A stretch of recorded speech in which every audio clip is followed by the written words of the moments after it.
We are going to be going through a book called Confronting Mediocrity. This book is written by Kudzi, Webster, Mucheuki, rising from insignificance to becoming indispensable. Good morning, Audrey. Morning, Marisa. You're looking amazing, by the way. Thank you so much, working girl.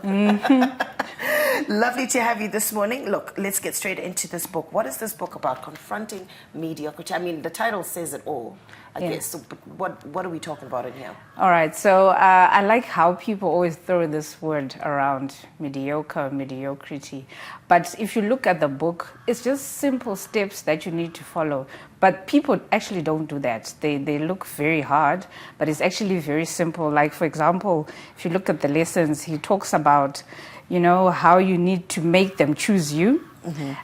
Doors respond to your steps. Be all you can be. And then there's that famous Oscar Wilde quote, be yourself for everyone else is taken. So like I'm saying, it seems very simple enough. But then I don't know why people don't want to be themselves. They want to be the next Marisa. Why can't you be the next? Why can't you just be Christine and not the next Marisa? Yeah. Well, look, for me, when you're talking about mediocrity, I was actually having this conversation with someone, and they said to me, well, your English is just so Englishy. Do you know what I mean? And then you have the local kind of English. My accent is not the Zimbabwean one. So for me, that's my raising the bar high. You know, working on me. But somebody could turn around and say, and you have that a lot in society where people want to push from mediocrity to be better, but you also have those Sanballats and Tobiases, might I call them, who want to always pull you down. How do you deal with that? Does he confront these issues in this book? So like you said, I mean, that's you and your English, and you don't have to conform and adjust. But the problem is now, if people tell you that, and then you see people end up adjusting and they change who they are. And then so like with mediocrity, if you look at like what I was saying, be yourself, everyone has a clear path, everyone is uniquely and wonderfully made.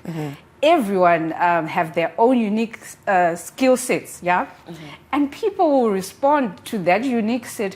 Don't change to be the next. Just be you. Just be you. And be comfortable with who you are. And be comfortable in who you are. And so he was talking about how if you make people choose you. So if you're yourself, people can even respond to that. They know you're proud of who you are. Whether your English is Englishy, as you say, or whether it's Shongrish, just be proud of who you are, how you carry yourself, how you speak. People will just respect you the way you are. The way that you're. So the key thing is really just to be confident. Just be confident. And he does touch on confidence in this book, He talks about it, and he even talks about also, he's a Christian, so he puts a lot of scriptures in the book. Okay. And he talks about how even, like David, the famous David and Goliath story, the brother was like to David, who do you think you are? Where do you think you're going? They even wanted to give him the armor of someone else. And he said, no, but it does not fit me. So he says for every miracle to happen, there has to be an opposing force. With Hannah, with Penina, the list will go on and on. So, I mean, the second thing that I'm looking at here is he says process yields results.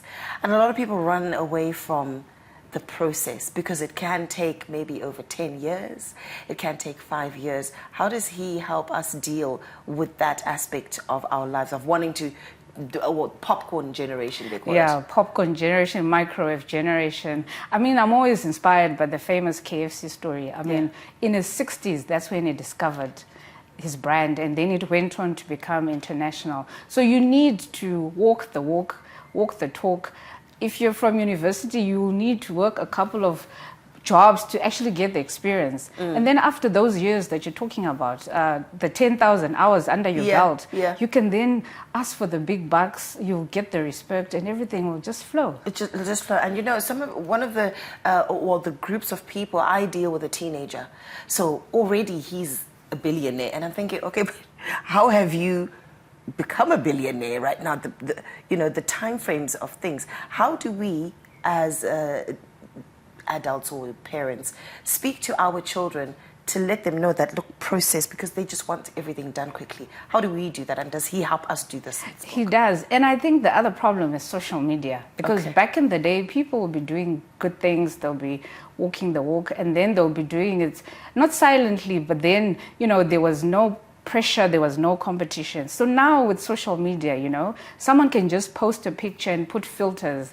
And then when these youngsters see it, they think, oh, wow, that person's got a better life. Someone can go to a restaurant and post that meal, and then you're eating your chunks and veggies at home, and you're thinking, oh, I'm so poor. But guess what? Maybe that person for the 3 months, that's the best meal they've had.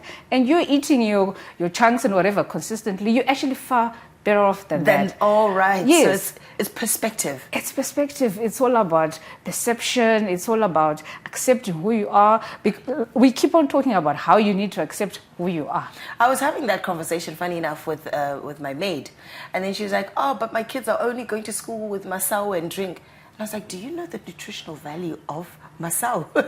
So she actually stood there and she's like, oh, I never really thought about that. And I said, yeah, perspective, it's how you see things. Sometimes we are so busy putting junk in our bodies, but then there's natural stuff that's going to keep you healthy. So the whole point is what we're talking about, perspective. I've got a friend who stays in the Brook. She loves all that traditional foods, the masaos, the whatever, and she buys all that stuff. Mm-hmm. But then people would think, oh, maybe if you stay in the burbs, you eat pizza and chicken in every day. That's not possible, and it's not healthy, like we're saying. Yeah. So my next question to you, Audrey, is this word mediocrity. Say I am happy, you're talking about being happy, confident with who you are and just be you. What if I'm at a position where I don't see that I am actually mediocre and I'm happy the way that I am? How do you define mediocrity as an individual? Because I could say, and I'm eating them every day and this is palace life for me.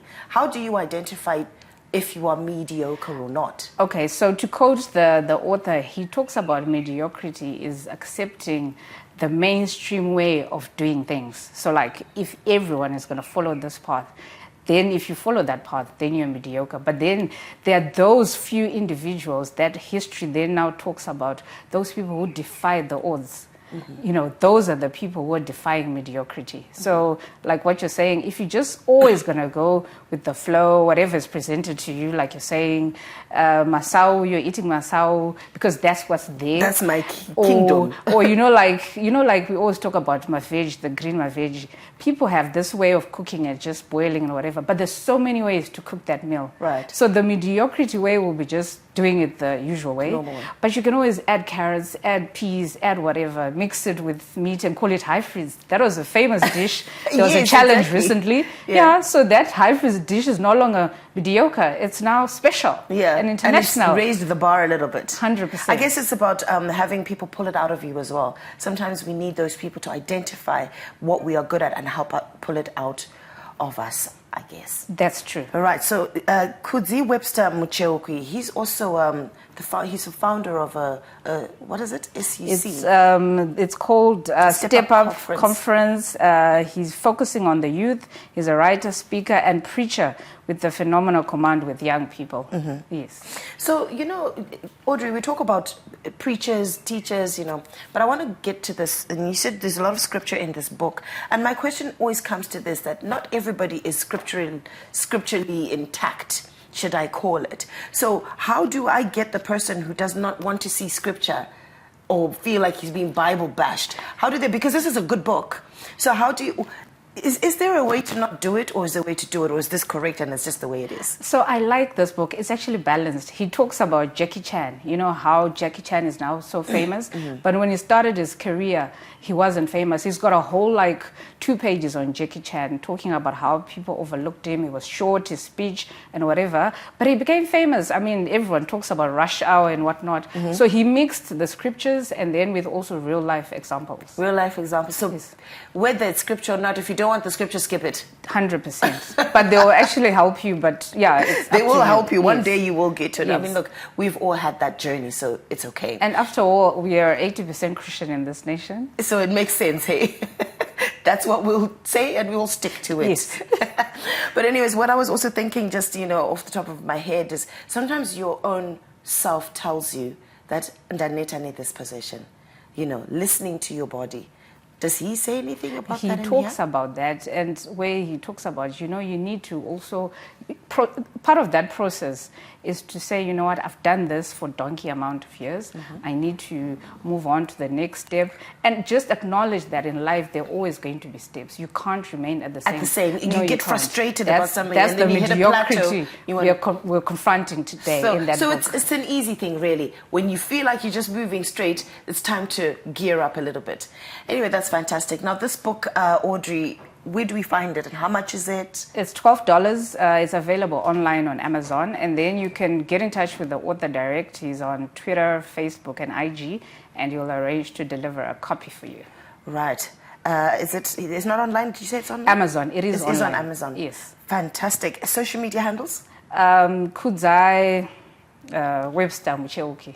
And then you Kudzi can- Webster Mucheuki. and you can So you find can him. get a hold of him on Kudzi Webster Mucheuki online on all his social media handles if you want him to come and deliver a book to you. It's not in any store?